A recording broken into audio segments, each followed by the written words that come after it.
mir aber gerade etwas mega Spannendes in den Sinn gekommen. Ich hatte letztes Jahr ein Coaching gehabt mit einer, die sich dermassen aufgeregt hat über eine jüngere Mitarbeiterin. Aufgrund, dass du jetzt Unterstützung hast, tun wir die Entschädigung halbieren.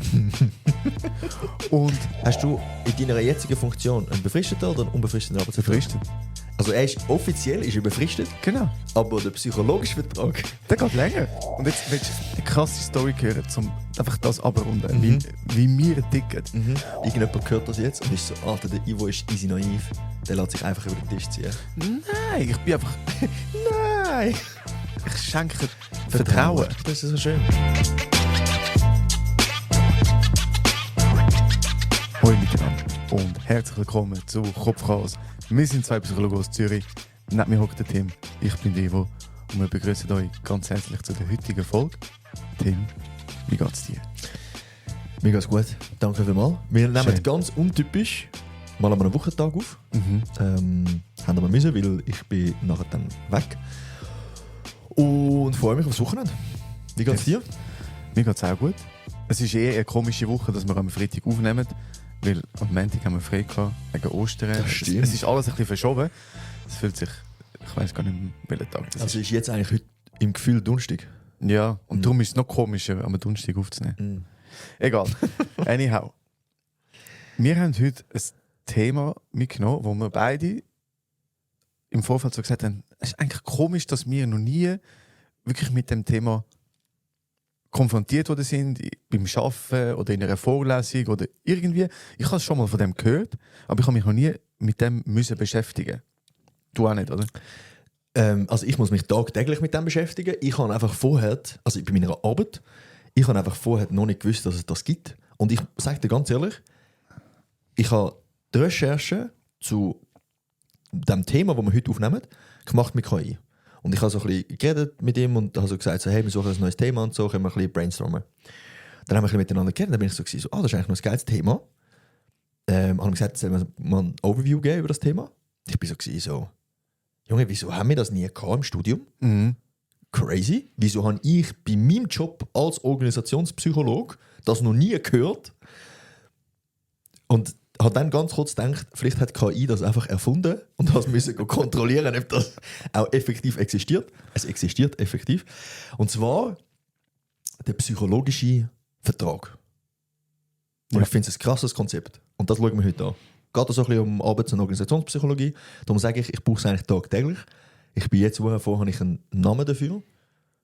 Und ich glaube, das schauen wir heute ein Und es bisschen hat auch einen grossen Einfluss Ultra. auf die Organisationen und auf die Leute, die in diesen Organisationen arbeiten. an. Yes.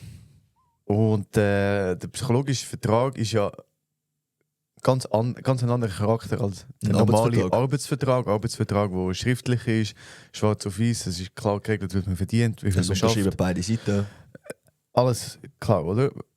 Also wirklich so juristisches Dokument. Und der psychologische Vertrag, der ist ja ganz anders, weil der ist nicht schriftlich, der ist im Kopf, der entsteht durch unterschiedliche Sätze, die gemacht werden, also unterschiedliche Erwartungen, die abgebildet werden. Und er verändert sich ja auch. Also der psychologische Vertrag. Ein Arbeitsvertrag kann ja nur verändert werden, wenn beide aktiv zustimmen und den neuen Vertrag unterschreiben. Aber beim psychologischen Vertrag kann es ja einfach auch einseitig Ja, Veränderungen geben. Und ich mache ein Beispiel zum psychologischen Vertrag mal so einzuleiten. Und zwar, wenn man das Gefühl hat, dass wenn ich regelmäßig Überstunden liefere, habe ich das Gefühl, dass ich später dann eher mal eine Beförderung bekomme. Oder wenn es um eine Auswahl vom nächsten Kandidat geht für eine Beförderung, dass ich dann eher befördert werde, weil ich ja im Vorfeld sehr viel mehr Engagement gemacht habe, Überstunden in Kauf genommen, vielleicht gewisse private Sachen auch hinten angestellt habe, weil ich am Arbeiten war, dass ich dann das Gefühl habe, ja, wenn es das nächste Mal vielleicht eine neue Teamleitungsstelle gibt, werde ich befördert. Und das ist ja wie einfach eine Erwartung von der an die Organisation, wo aus unterschiedlichen Gründen kann entstehen. Vielleicht ist das in der Vergangenheit so gewesen, oder es ist auch so kommuniziert worden, hey, wir tun bei uns intern gerne Leute auch weiterentwickeln, berufliche Perspektiven in Ausblick stellen, was auch immer. Und so entsteht eigentlich ein psychologischer Vertrag, dass ich dann die Erwartung habe, okay, wenn ich das mache, komme ich zu dem. Und also, um das Ganze noch schnell aufzurollen, Denise, ich weiß nicht, wie man es ausspricht, hast Rousseau. Zweimal gleich gesagt, aber ist gut. Nein, ich habe einmal gesagt Denise und einmal Denise. Okay. Das ist ein Unterschied. Wird dir jede Denise oder Denise sagen? Das Konzept von ihr quasi erfunden ist eigentlich eine implizite Erwartung von einem Arbeitnehmer oder einer Arbeitnehmerin an Arbeitgeber, an die Firma. Und darum sage ich, darum habe ich vorher gesagt, beim richtigen Arbeitsvertrag unterschreiben zwei Parteien, Arbeitnehmer und Arbeitgeber.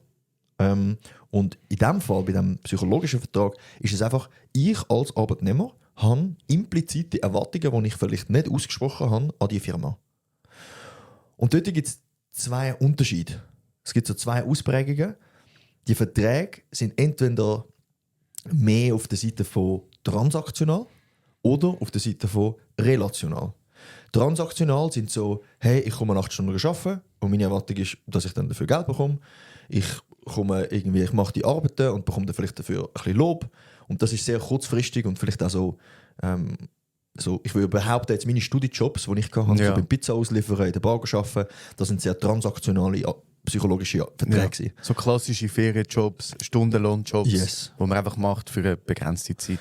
Ja. Und auf der anderen Seite von diesem Spektrum sind die relationalen psychologischen Verträge, wo nachher sehr so, wenn du lange bei einer Firma bist, wo du so auch Loyalität ist ein grosses Thema von. Ich bin schon lange bei dieser Firma. Sie investieren vielleicht in meine Ausbildung investieren. Ich gehe aber auch davon aus, dass ich da bleiben darf. Da ist so, mir kann fast nicht gekündigt werden, weil ich bin ja loyal und wir schauen einander, wir passen aufeinander auf, die Firma und ich, uns gegenseitig. Also es ist schon im Namen hin, oder relationaler Vertrag. Es geht um Beziehungen, die man zum Unternehmen aufbaut, wo man vielleicht in persönlichen Krisen unterstützt wurde. Man hat vielleicht aber auch in Geschäftskrisen dann mehr Erfolg gemacht, um das Unternehmen unterstützen. Also da ist wirklich schon eine Beziehung zwischen der Organisation und der Person. Und ich glaube, das schauen wir heute an, weil bei der Vorbereitung auf die Folge sind mir so viele Beispiele durch den Kopf von Situationen, die ich halt auch im Arbeitsleben irgendwie mitbekomme, von Kolleginnen und Kollegen, von meinem Umfeld, wo so ein psychologischer Vertrag gebrochen worden ist. Und da gibt es nachher dann verschiedene Auswirkungen. Mhm. Was mich jetzt aber wundernimmt, weil wir gerade den Unterschied aufgezeigt haben zwischen transaktional und relational, und das ist ein Spektrum, also du kannst dich irgendwo auf dieser Skala befinden. Mhm. Wenn du jetzt, und es gibt wahrscheinlich keine klare Antwort, aber wenn du jetzt eine Firma hättest, angenommen, so Kopfchaos wird riesig, wir stellen noch 2-3 Leute an, was würdest du dir wünschen, oder was hättest du gern für einen psychologischen Vertrag? Eher relational oder transaktional? Kommt darauf an. Psychologische Psychologische Antwort. Am Anfang, Ja. also das ist eine gute Frage, am Anfang hätte ich wahrscheinlich lieber einen transaktionalen Vertrag. Jemand, der vielleicht von der ZHDK sehr gut ist im Video editieren und man sagt, hey, wir schauen jetzt einfach mal, wie das funktioniert. Wir haben vielleicht auch noch nicht so viel Geld oder so viel Einkommen jetzt als Kopfhaus. Wir zahlen dich einfach pro Folge, die du schneidest. Du kannst es dann machen, wenn du Zeit hast. Meistens hast du 2 Wochen Zeit. That's it. Wir zahlen dich pro Folge so und so viel Franken. Du schneidest die Folge. Eher transaktional, wahrscheinlich am Anfang.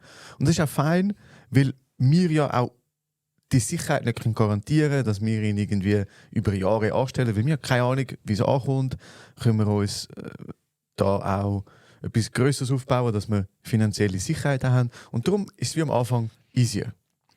Irgendwann würde ich mir dann natürlich schon auch in das Relationale wünschen, wo ja dann auch für beide Seiten Vorteile kann bringen, denke ich. Mhm.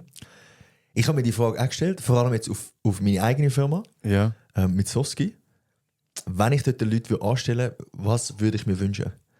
Und ich bin zum gleichen Schluss gekommen, oder ich glaube, ich bin zum gleichen Schluss gekommen wie du jetzt. Es ist mir eigentlich nicht so wichtig.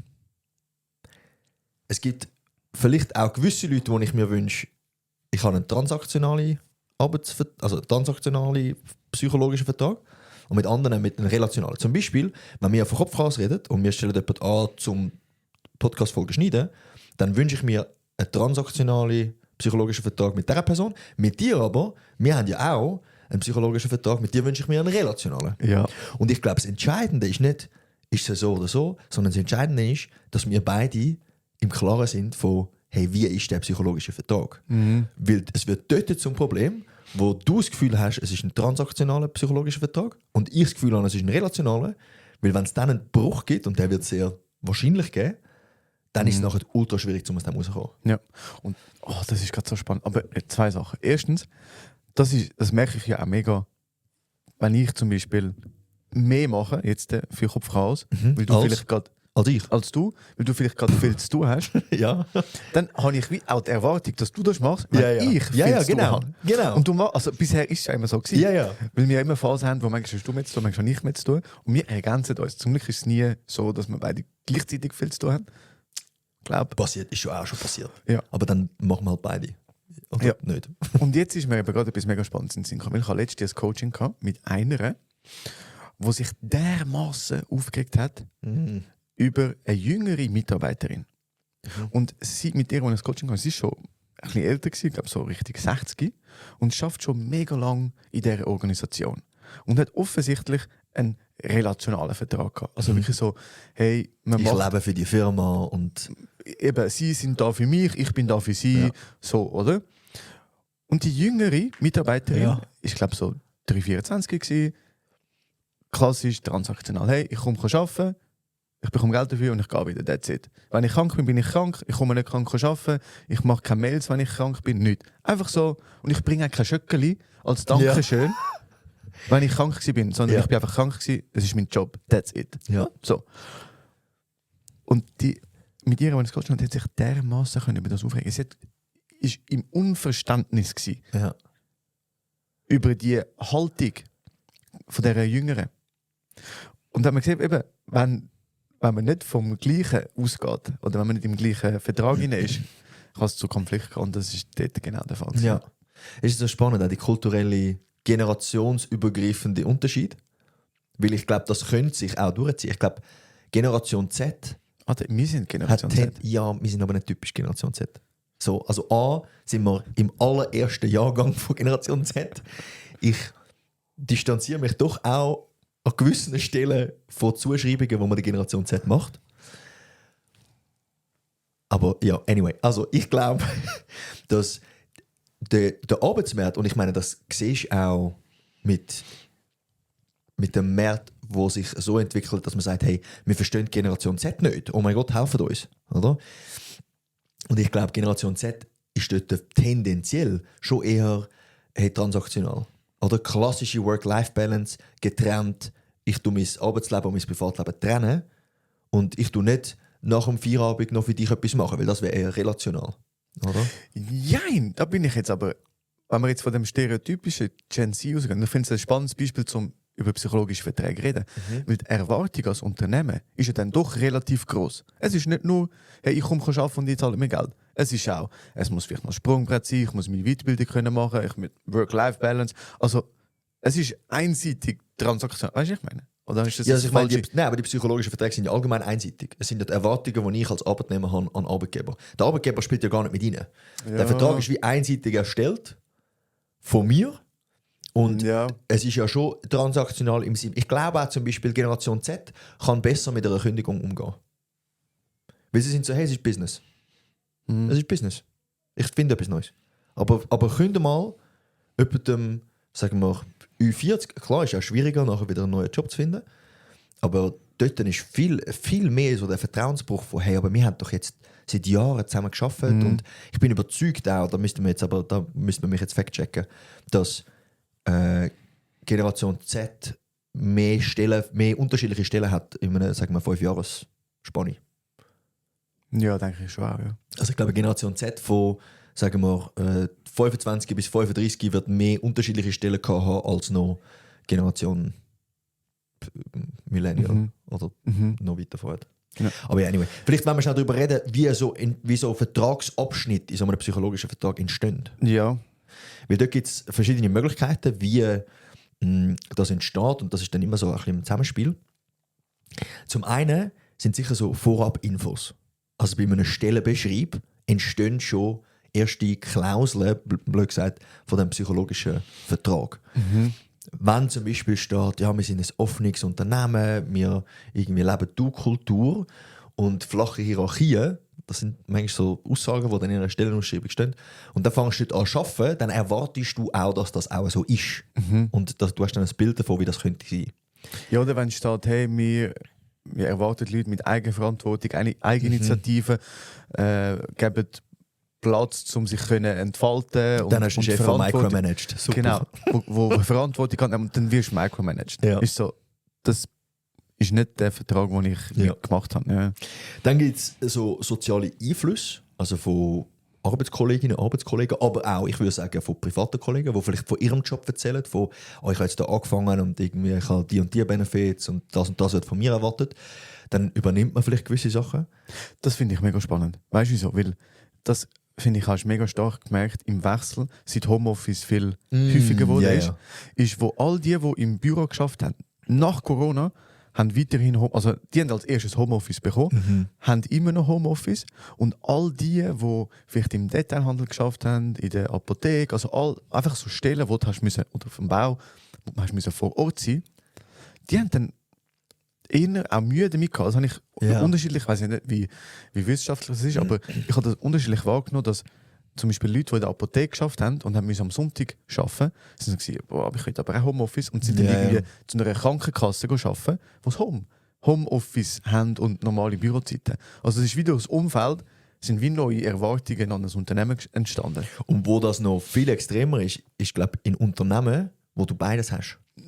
Also ich sehe das ja jetzt bei meiner Stelle. Wir haben Leute, die arbeiten im Office, und wir haben Leute, die arbeiten in den Stores. Und im Office, wir haben 2 Tage Homeoffice, und in den Stores halt nicht. In den Stores schaffst du flexible Arbeitszeiten, du schaffst am Wochenende in den Stores etc. Und dort wird aber auch quasi versucht, das so anzugleichen. Also die Stores haben wieder Erwartung, aber wir wollen jetzt irgendwie auch etwas. Und die im Office, die haben wieder Erwartung, so, hey, wieso können wir noch 2 Tage Homeoffice machen? Wieso können wir nicht 3 oder sogar 4 Tage? Oder wieso können wir es nicht einfach offen lassen? Du machst dann Homeoffice, wenn du willst, besprichst das mit deiner Chef und dann ist ja gut. Aber dort muss das Unternehmen fest auch damit arbeiten, um zu schauen, so, nein, weil wenn ihr zu viele Freiheiten habt, sind nachher die Leute in den Stores unglücklich.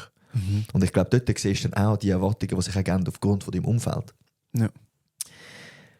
Dann können sich auch noch so gewisse Vertragsabschnitte ergeben durch eigene Werte und Vorerfahrungen. Also so, ich habe ein Autoritätsthema, ich finde, wir sollten auf Augenhöhe miteinander reden. Dann bringe ich das schon mit ihnen in den psychologischen Vertrag.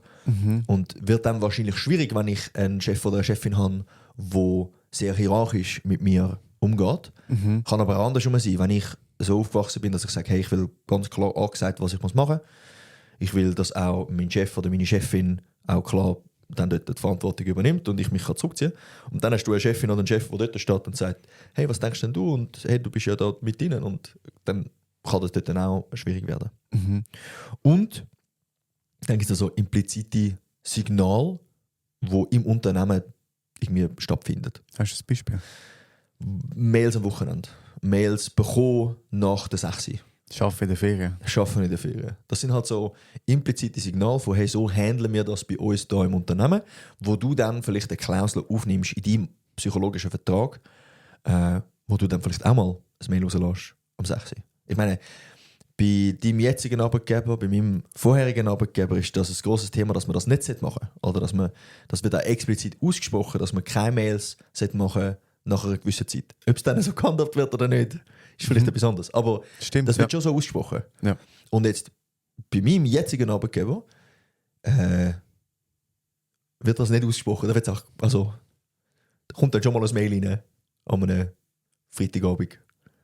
Von auch Personen, die genug verdienen, um dann noch ein Mail rauszulassen. Aber ja, aber siehst du, das ist auch spannend. das ist, ja, genau. Erwartung, du hast viel Lohn, also erwarte ich von dir auch, dass du am Abend um 9 Uhr noch ein Mail schreibst. Ist auch spannend. Ja, absolut. Und also eben gesagt, die Erwartungen können ganz unterschiedlich entstehen.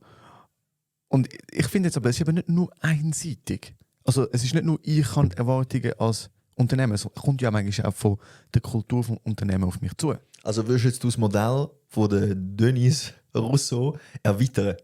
Ich weiss Weil nicht. in ihrem Modell redet sie, glaube ich, explizit nur von Erwartungen vom Arbeitnehmer oder Arbeitnehmerin. Okay. Aber ich habe mich dort auch verwünscht, weil es werden ja Erwartungen auch gegen runter geben. Ja. Aber dort müsste es vielleicht wie eine Ergänzung geben zu ihrem Ja. Modell. Das ist ja noch spannend, ja. Und was ich auch cool finde, ist, dass eben, weil das habe ich ganz am Anfang gesagt, ist so, die psychologischen Verträge verändern sich ja auch. Und das kann sein, wenn ich jetzt, und das habe ich auch schon gehabt, jetzt zum Beispiel bei meinem alten Arbeitgeber, irgendwie eine schwierige Phase im Leben habe. Ich weiß nicht, vielleicht irgendwie ein Unfall, Fuß gebrochen. Und ich erfahre mega viel Unterstützung vom Arbeitgeber. Dann kann es dann sehr schnell von transaktional zu relationalen Vertrag Genau, gehen. dann kann es sein, dass ich sage, hey, ich bin so dankbar für die Unterstützung, dass ich das Unternehmen habe und ich mich wie auch mehr verpflichtet fühle, vielleicht noch so extra Engagement zu bringen, extra Aufgaben übernehmen, auch toleranter sein, wenn es heisst, hey, wir haben niemanden gefunden, kannst du noch einspringen oder hey, wir müssen das Projekt noch fertig machen, kannst noch länger bleiben und dann bist du so, hey, ja, voll, die sind ja auch für mich da gewesen, wo ich eine Krise hatte, was auch immer für eine und also komm, ist gut, machen wir. Oder also dort, es entstehen auch durch unterschiedliche Erfahrungen oder wie mit mir umgegangen wird, auch neue Klauseln im psychologischen Vertrag. Fix. Willst Vielleicht schauen wir noch schnell an. Vielleicht schauen wir schnell konkret an. Und jetzt wird es spannend. Ja. Ja. Jetzt kommt der spicy Teil. Oder? Ich meine, Vertragsklauseln können gebrochen werden. Das ist dann... Und da gibt es auch zwei Unterscheidungen. Es gibt Vertragsbrüche und Vertragsverletzungen. Ich finde den Begriff ein bisschen unpassend gewählt. Aber grundsätzlich ein Vertragsbruch ist kognitiv. Also ist eine Klausel gebrochen worden oder nicht, relativ objektiv. Und Vertragsverletzung ist emotional, also subjektiv. Von, hey, ist das für mich jetzt schlimm oder nicht, dass das gebrochen worden ist? Und dort als Beispiel, man kann dort wie die Attribution reinnehmen, haben wir auch schon gehabt. Also wie beurteile ich das? Ist jetzt der Vertragsbruch absichtlich passiert oder aus Versehen? Und wenn er absichtlich passiert ist, der Vertragsbruch ist gleich, also der kognitive Teil objektiv ist in beiden Szenarien gleich, aber wenn es bewusst ist vielleicht die Vertragsverletzung, der subjektive emotionale Teil, ist viel stärker, als wenn es nicht absichtlich ist. Als Beispiel, sagen wir, es wird jemandem gekündigt im Team, wo nicht ich bin. Und jetzt ist die Frage, ich habe vielleicht in meinem psychologischen Vertrag gehabt, dass wir irgendwie als Team zusammenheben, dass wir einen Zusammenhalt haben. Ich lebe vielleicht einen sehr relationalen psychologischen Vertrag. Das heisst, es geht jetzt, für mich ist das ein Vertragsbruch. Und jetzt ist die Frage, okay, was ist die Attribution dahinter? Ist dieser Person gekündigt worden, weil die Chefin hat es schlecht mit ihr gehabt und sie einfach loswerden? Das wäre sehr bewusst und dann die Vertragsverletzung emotional wäre sehr hoch. Oder hat man dieser Person müssen kündigen aus finanziellen Gründen? Und ist vielleicht unbeabsichtigt und der emotionale, subjektive Teil ist nachher vielleicht nicht so stark. Ja. Das heisst, nicht alle Brüche führen zu Verletzungen. Wenn jetzt aber so ein Vertragsbruch passiert, hat das ja Auswirkungen auf meine Arbeitsleistung oder auf... Also eine Verletzung? Ja, eine Verletzung. Ja. Ja, stimmt. Wenn ein Vertragsbruch passiert und dadurch eine Verletzung entsteht, hat das ja einen Einfluss auf, wie ich arbeite. Und da gibt es ein paar Forschungsbefunde. Hast du welche, die du willst sagen und ich ergänzen? Hey, also es hat recht viel. Also es geht um die Arbeitszufriedenheit, also das offensichtlich das Erste, wo sie sehr starke Effekte gefunden haben, also sehr stark sinkt. Vertrauen ins Management, wo ebenfalls sinkt. Bindung als Unternehmen sinkt auch. Also höhere Fluktuation und vor allem auch... Nein, das ist nur Bindung. So quasi wie fest ich zu diesem Unternehmen quasi die Loyalität habe. Genau. Und der Wunsch zu kündigen, der kommt dann noch, steigt an. Und freiwilliges Engagement. Also so, dass der extra... Mehr machen, als das im effektiven Arbeitsvertrag steht, das sinkt. Das sinkt auch. Dort habe ich den Begriff Organizational Citizenship Behavior. Ja, genau. Wo quasi sagt, alles, was ich mache, mehr als das in meinem effektiven Arbeitsvertrag steht. Ich bin bereit, zum mehr leisten für die Firma. Das ist so optimal, wenn du ein geiles Team hast, wo man noch einen extra Auftrag macht. Und dann schreibst du auch mal noch das Mail am Freitagabend, weil du so findest, so, hey, well, voll. Das mache ich jetzt fürs Team. Ja, fürs Team. Oder fürs Unternehmen im besten Fall. Ja. Ja. Und ich finde das eben sehr spannend, dass eben auch dort ist die Attribution wieder dahinter. Also zum einen, wenn der Bruch passiert und dann ich das als Verletzung abspeichere oder interpretiere. So quasi ist es vielleicht absichtlich gewesen oder unbeabsichtigt. Ja. Aha.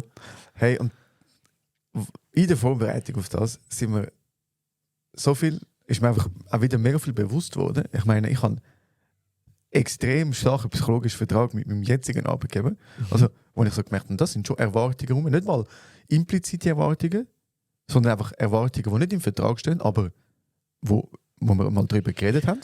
Aber Wie die zum sind jetzt bei euch sehr explizit. Weil Ja. du schaffst im Unternehmen voller Psychologen und sie sind sich dann vielleicht auch bewusst. Ja, aber es ist dann nicht im Vertrag. Also, Ja. es kann ja sein, dass das heisst immer, ja, hey, nein, doch nicht. Und ich bin so, aha, okay. Dann wäre ich Also in einem Jahr doch nicht. Was denn? vielleicht mit der, weißt du, eine Funktionsstufe höher. Ja. So zum Beispiel. Ja, ja, genau. Oder? Auch schon nur, hast du in deiner jetzigen Funktion einen befristeten oder einen unbefristeten Arbeitsvertrag? Befristet. Also offiziell ist er befristet, Genau. aber der psychologische Vertrag, Der geht länger. der ist eigentlich so, die Erwartung ist klar, hey, er behaltet mich. Ja. Und wir haben auch über das geredet. Ja, also, ja. Aber das ist rein psychologisch, das ist nicht schriftlich festgehalten. Ja, Ja. voll. Und darum sage ich, der ist mega stark und ich schenke jetzt das Vertrauen, dass das so ist. Und Was du dort, glaube ich, auch darfst. genau, oder? Also, es ist jetzt nicht irgendwie blindes Vertrauen, sondern.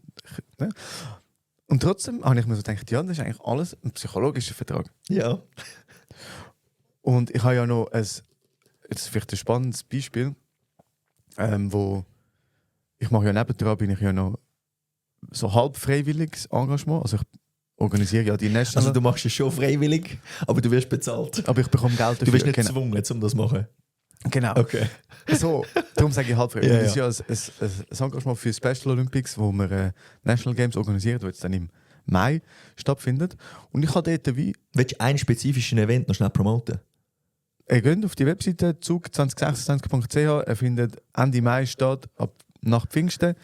Ihr dürft gerne vorbeikommen, zuschauen. Es sind 16 Sportarten, die wir organisieren. Ich bin für die 16 verantwortlich. Und es sind eben, wir erwarten über 2000 Athleten so, und recht viele Leute. Geiles Event, grosser Anlass. Oder? Ich bin seit dem 23 in dieser Organisation. Also relativ lang schon. Und wie gesagt, ich bin für das Ressort Sport verantwortlich, für die 16 Sportarten. Und ich habe das immer allein gemacht, mit 16 Sportvereinen, wo ich quasi koordiniere und mit ihnen die Sportarten organisiere. Und irgendwann, letztes Jahr, Ende 25, habe ich so gemerkt, hey, holy fuck, es wird ein bisschen viel. 16 Sportarten, alles allein, und nur schon der Mailverkehr ist einfach immens, wenn du mit 16 Personen je im Verein plus noch 16. Und sind wahrscheinlich nicht 16 also ist nicht eine Person Nein, pro es sind Verein. meistens 2, 3 pro Ja. Verein. Plus noch von Special Olympics hast du auch noch 16, wo die Sport. Also einfach immens viel Mail und Kontakt, wo du einfach hast müssen. Und dann habe ich gesagt, hey, ich hätte jemanden, der mit mir einsteigen würde. Sie kann das als Arbeitszeit machen. Das heisst, wir müssten sie nicht zahlen. Und sie will mich unterstützen. Und es ist wirklich mit ihr mega cool. Ich bin so dankbar, dass sie mich unterstützt.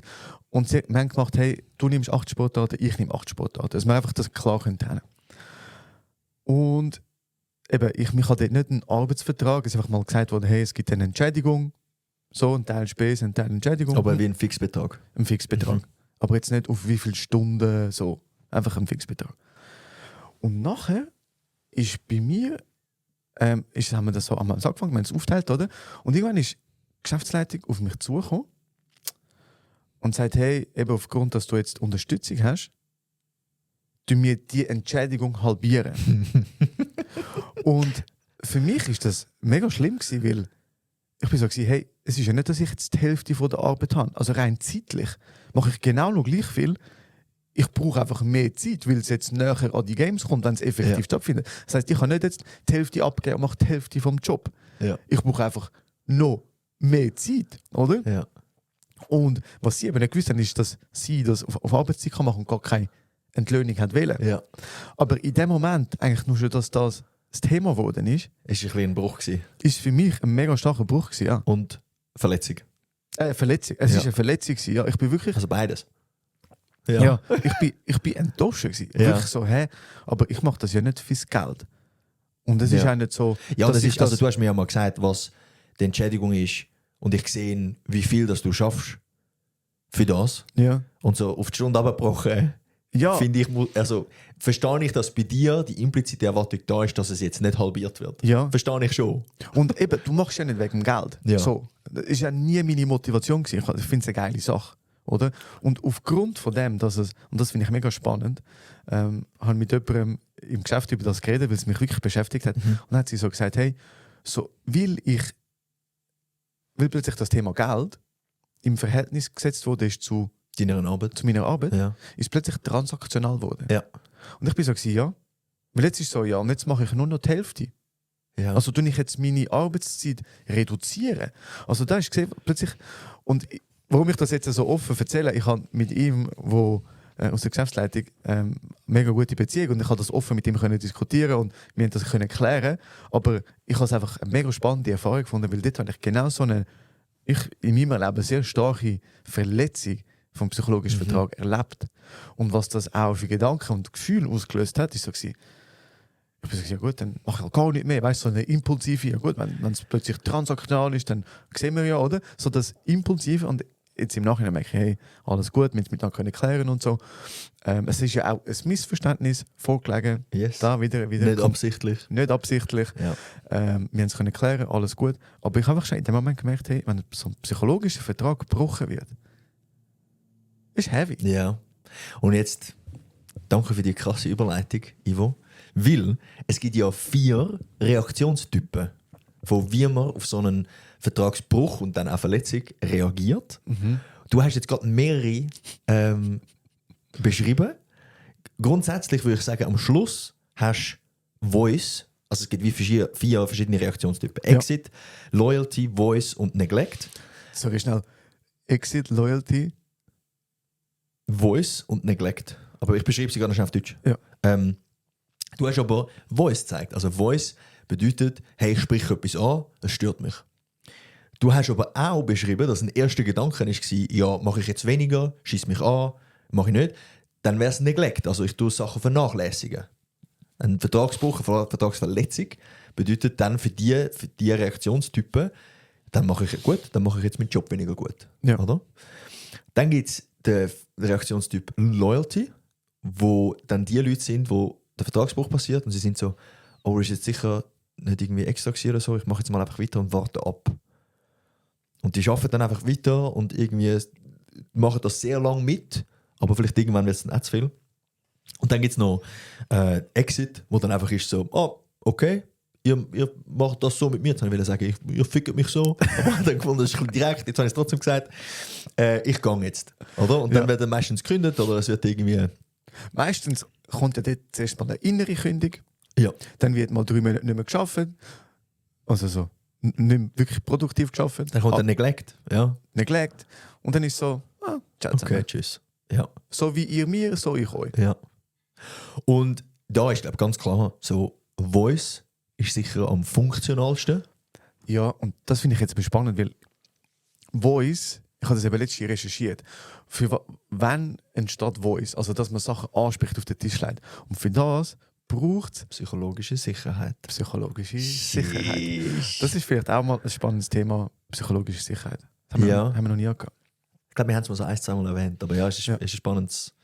Das ist das Gefühl, das man im Unternehmen hat, dass man kann Risiken eingehen kann. Also Fehler machen. Fehler machen, über Fehler reden. Ich kann ein zwischenmenschliches Risiko eingehen und sagen, hey, so und so und so. Eben Voice. Ich kann Sachen ansprechen, die vielleicht unangenehm sind. Wie jetzt das Thema, das für mich ist es am Anfang mega unangenehm gewesen, dass, dass ich in dieser Organisation, wo es nie um Geld gegangen ist, also schon um Geld, weil man wegen dem Budget und so, aber nicht um Entlöhnung. Es ist nie um Entlöhnung So, gegangen. eure Leistung ist nie aufgewogen worden in Nie. Geld. Und das ist mir so unangenehm gewesen, dass ich jetzt plötzlich muss über Geld reden. Ja. Aber eben Voice, ich fühle mich psychologisch sehr sicher dort. Ich habe mit ihm eine gute Beziehung. Ich kann Sachen ansprechen. Ja. Und er ist mega froh gewesen. Haben ein mega gutes Gespräch gehabt, oder? Aber es braucht psychologische Sicherheit, um Sachen ansprechen. Ja, das stimmt.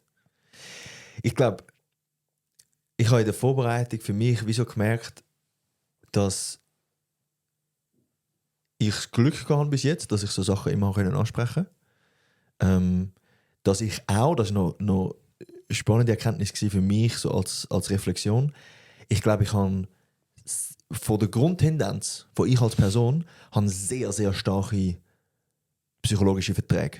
Weil ich sehr schnell in meinem Kopf so bin, so, ja gut, also, oder? So machen wir das jetzt. Ich gebe dir das und ich habe wie zum Beispiel als Beispiel das Spiel Risiko. Einfach zum mich als Typ zu beschreiben. Welches Spiel? Das Risiko. Also Wahrheit oder Risiko oder was? Nein, Risiko mit so, du musst die Welt erobern. Ah, Ja? Okay. Ja. Ich bin dann der Guy, wo dort dann in Westafrika, wo eine Verbindung besteht zu Südamerika, und mein Kollege ist in Südamerika und ich in Westafrika, so bin so, hey Bro, haben wir einen Deal? So greifen wir uns nicht an. Ja?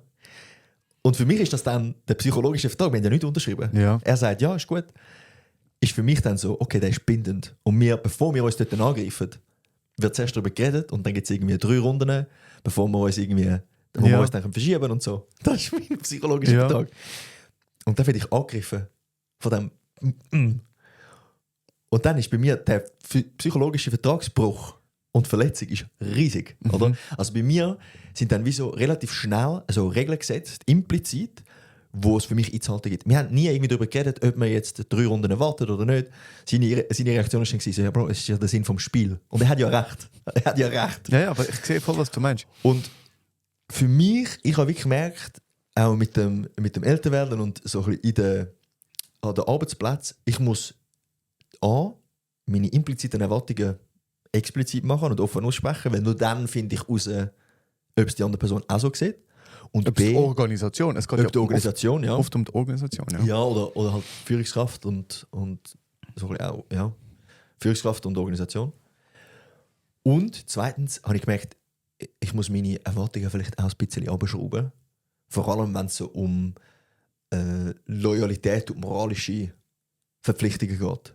Hey, ich bin im Fall aber genau gleich. Ehrlich, ich finde das aber darum funktioniert das bei uns, glaube ich, auch gut. Weil wir haben, glaube ich, auch hohe Erwartungen jetzt, zum Beispiel an den Podcast. Wir haben nie irgendetwas aufgeschrieben. Nichts, es ist nichts festgehalten. Also nicht mal, wem das Material gehört.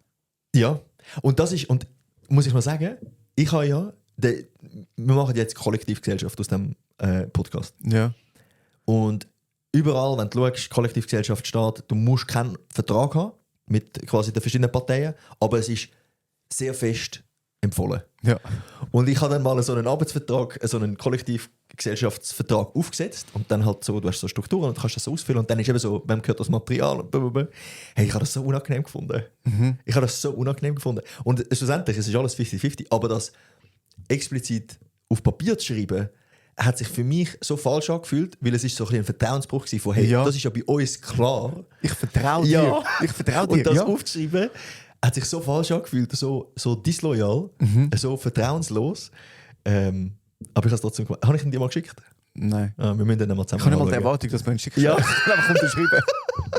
Und jetzt willst du eine krasse Story hören, um einfach das abrunden, wie wir ticken. Und zwar auch wieder in Zug. Oder? Schaffe ich ja mit den Vereinen zusammen und wir mit einem Verein ein Test-Event gemacht, oder? Wo wir das Ganze einmal durchgespielt haben an einem Tag. Jetzt an den Games wird das Turnier über 4 Tage und wir haben das im Jahr vor ein Tagesturnier gemacht. Und ich bin dort mit der Präsidentin im Kontakt gewesen, eben, wie man das aufgelesen und so.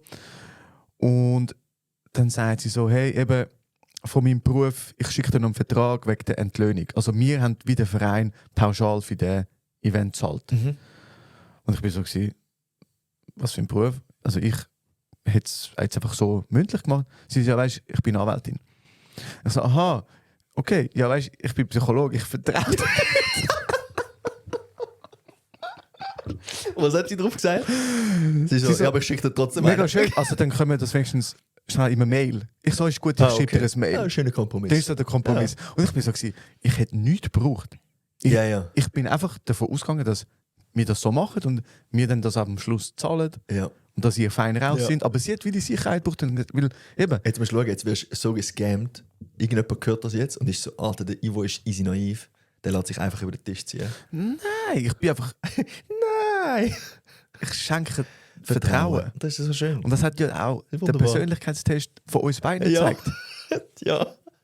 Für die Folge nicht gehört haben. Folge 21. Weiß nicht mehr. Einfach Persönlichkeitspsychologie mit dem Ja. Gianni. Ich finde das mega spannend, nicht? Also, ich Ja, finde ja. das Beispiel, Ja. ich weiß nicht, ob das daran liegt, dass wir Psychologen sind. Ich glaube nicht nur. Nicht nur. Aber es ist, ja, es gibt sicher, also du wirst sicher unterschiedliche Tendenzen finden in unterschiedlichen Jobs und Berufen. Also jetzt eben Anwalt. Ich glaube, es ist auch so ein bisschen halt, oder die Erwartungen, die psychologischen Verträge entstehen ja auch aufgrund von Erfahrungen. Und ein Anwalt oder eine Anwältin hat ja wahrscheinlich permanent zu tun mit Verträgen, die nicht eingehalten werden. Das ist der Job. Nur dann wird ein Anwalt wirklich gebraucht, wenn es darum geht, wenn kein Vertrauen da ist, darum brauchst du ein Papier. Und wenn das dein Leben ist und du immer mit dem zu tun hast, dann ja, bist du wahrscheinlich ein bisschen kritischer. Wäre jetzt mein Guess. Ja. Aber ja. Ich glaube, was wir von dem wirklich mitnehmen können, von dem also A, ich finde, ich hätte schon viel früher müssen mit dem Projekt von der Rousseau irgendwie in Kontakt kommen. B, finde ich es ist nicht so, dass jetzt mir eine neue Welt aufgegangen ist, aber es hat dem einen Namen gegeben. Ja. Es hat das Ganze so ein bisschen wie benannt und gibt so ein bisschen klare Aufteilung, auch so mit dem transaktional und relational. Das war für mich wirklich noch eine krasse Erkenntnis gewesen, so, ja, es gibt weder gut noch falsch, sondern es ist einfach wichtig, dass wir beide, die so in einem psychologischen Vertrag sind, wissen, leben wir in einem, oder schaffen wir in einem relationalen oder in einem transaktionalen, dass wir dort quasi die Expectations, die Erwartungen wie aligniert haben. Ja, und vielleicht, weißt du, zum Differenzieren, wir reden ja mega oft über Erwartungen, wir haben ja schon Folgen dazu gemacht, aber auch im Berufsleben, so vom Thema, was ist meine Funktion und was ist meine Rolle? Oder? Und die Rolle, so ganz kurz, als Summe der impliziten und expliziten Erwartungen an mich von unterschiedlichen Stakeholdern, bla bla bla, oder? Aber der psychologische Vertrag ist wie nochmal anders. Das ist nicht von unterschiedlichen Stakeholdern an mich, sondern ich als Mensch in dieser Organisation, oder? Ich finde es auch wichtig zum Ja, Differenzieren. weil du bringst deine eigenen moralischen Überlegungen und Vorstellungen bringst du mit in den Job oder in die Organisation. Und das Ganze wird aber auch nochmal ein bisschen angepasst durch die Firmenkultur, durch die Jobausschreibung, durch Beobachtungen bei Arbeitskolleginnen und Kollegen etc. Ich glaube, was man da wirklich mitnehmen kann, ist, es gibt weder gut noch falsch. Was einfach wichtig ist, dass man über die psychologischen Verträge redet, die Erwartungen offen tut, Also mal bewusst macht man auch. bewusst macht, sich mal überlegt, hey, was habe ich denn überhaupt für psychologische Vertragsklauseln? Und dann, wenn man merkt, hey, da wäre es vielleicht mal gut, wenn man darüber redet, weil eben, es ist vielleicht unklar oder weiss, ist es überhaupt fair von mir, dass ich die Erwartung als Unternehmen habe, wenn ich das gar nicht ausgesprochen habe. Und wenn es zu einer Vertragsverletzung kommt, Vertragsbruch und dann Verletzung, dass man dann dem Voice, der Reaktionstyp, wie die Chance gibt und mal darüber redet, wie du das jetzt gemacht hast, in deinem Fall mit dieser Lohnhalbierung. Ich nehme an, das hat sich jetzt geregelt. Okay, wunderbar. Ja. Schön. Ja, Darum, es hat sich gelohnt, ja. ja, fix, Und das ist ja so fix. gewesen- Oder wärst jetzt du in Neglect oder wärst jetzt du in Exit gegangen, dann Niemand gewonnen. niemand. Und ganz ehrlich, du könntest deinem Arbeitgeber nicht einmal einen Vorwurf machen, weil er weiß es ja gar nicht, dass es dich stört. Ja. Also ich finde, dort muss man dann auch so fair sein und sagen, hey, ich tue jetzt das aussprechen, weil die Organisation weiß es vielleicht gar nicht, dass das meine Erwartung ist. Ja, voll. Voll. Ja. Unbedingt, ja. Dass ich das Gefühl habe, ich werde verstanden, obwohl ich nicht ausspreche. Schwierig, ja. Du musst es aussprechen. Yes. Hey, ja. Also, hit mich ab mit den Hirnzellen. Nicht der letzte Hirnzelle, das ist ein abrupter Übergang. Ja. Habe ich auch schon, Das ist habe okay. ich auch schon besser angebracht. Wie viel steht? 3 2,5. für dich. 3 und du hast 2,5. Ja. Oh, dann fühle ich mich ein bisschen schlecht für die Frage. Was beschreibt, Ivo, was beschreibt der Hawthorne-Effekt? Das habe ich schon mal gehört, ja. A. Mitarbeitende arbeiten besser bei Tageslicht. Da gibt es eine spannende Studie von Komm, mach Bali. weiter. B. Menschen verändern ihr Verhalten, weil sie beobachtet werden. C. Lärm am Arbeitsplatz senkt die Produktivität. Und D. Teams arbeiten effizienter als Einzelpersonen. Oh, fuck, Alter. Also ich glaube, der ist es nicht. Okay. Weil da gibt es unterschiedliche Effekte. So Köhler-Effekt, soziale Kompensation und so. Mhm. Trittbrettfahrer. Nein, das ist ja dann das Negative. Ja, eben. Eben, Es aber könnte ja sein, dass das falsche Aussage ist. Dass Teams gar nicht effizienter arbeiten als Einzelpersonen. Hawthorne-Effekt. Fuck, Gott. Ich glaube, es ist B. Was war B gewesen? Menschen verändern ihr Verhalten, weil sie beobachtet werden. Ja, B. Stimmt nicht. Das ist richtig. Yes! Alter. Geil. Aber es gibt, glaube für jede Aussage gibt's irgendein Experiment. Darum bin ich eben so irritiert gewesen, dass mit dem Licht haben sie ja getestet. Ja, bei Bali, glaube ich. Ja. Bei dieser Schuhfirma. Ja, und Lärm ist definitiv auch Ja. für die Produktivität nicht gut. Ja. Aber wenn wir beobachtet werden, sind wir besser. Darum, wenn ihr Chefin und Chefinnen sind, beobachtet eure Mitarbeiter ein bisschen mehr, stellt mal ein paar Kameras auf, sagt auch, dass dort die Kameras stehen, weil dann Ja. sind sie nachher effizienter. Und was ich ganz wichtig finde, Das ist, ist ironisch, by the way. Okay, ja. Achtung, Ironie geht weiter, Okay. wenn man kontrolliert, wenn die Leute im Homeoffice sind, ob das Teams Oh ja. Der Punkt ja, bei ja. Teams- grün ist. grün ist. Ja. Wichtig. Ganz wichtig. Ja. Immer. Und du musst, aber damit der Hawthorne-Effekt halt funktioniert, musst du ihnen auch sagen, hey, ich schaue dann, ob dein Punkt grün ist. Ja, also musst- wenn der mal auf Abwesend geht, einfach mal schreiben, wo bist du? Ja. Ja. Ja, genau. Oh boy. Okay. Hey, haben wir von unserer neuen Reiter auf unserer Website schon erzählt? Ja, aber sag's nochmal. Darf ich? Ja. Ich find's geil, ja. Okay. Also wir haben ja eine Website, kopfraus.ch, könnt ihr mal reinschauen. Ihr findet dort ein bisschen etwas zu uns, ihr findet auch Live-Events. 28. April sind wir im Prime Tower zu Networking, gibt es einen Vortrag. Vielleicht hat es noch Tickets, könnt ihr mal schauen. Was aber neu hat, ist das Chaos-Labor.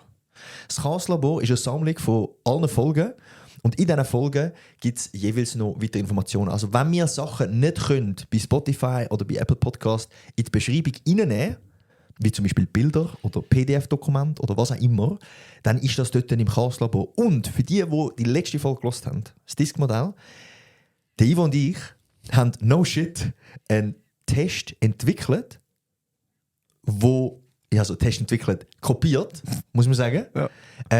wo man die einzelnen Persönlichkeitsverhaltenseigenschaften herausfinden kann. Der Grund, wieso wir es gemacht haben, ist, es gibt sehr viele von diesen Tests, man muss sich aber überall irgendwie anmelden, seine E-Mail hinterlassen und bekommt dann komische Mails. Verfickte Newsletter. Und ich finde es hasse so ich. mühsam Ja. und ich habe mich dort so aufgeregt, dass ich gefunden habe, ich schreibe jetzt mit KI so einen Code, um so einen eigenen Test zu machen. Ich finde auch das bei Folge 34, Ja, glaube Disk, können wir den Test machen.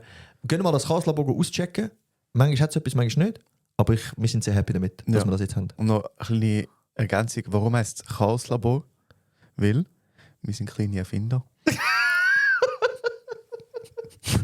Ich hoffe, die Leute kennen das Video. Ich hoffe, die Leute kennen das Video. Aber wenn ihr das Video nicht kennt, könnt ihr jetzt aufs Chaos-Labor und ihr werdet das Video unten dran sehen bei dieser Folge. Super. Gut verlinkt. Wen grüßen wir? Alle kleinen Erfinder. Alle kleinen Erfinder. Tun wir mal etwas erfinden. Also, wir wünschen euch schön. Macht's gut. Und wir gehen jetzt arbeiten. Ciao zusammen. Yes. Ciao miteinander.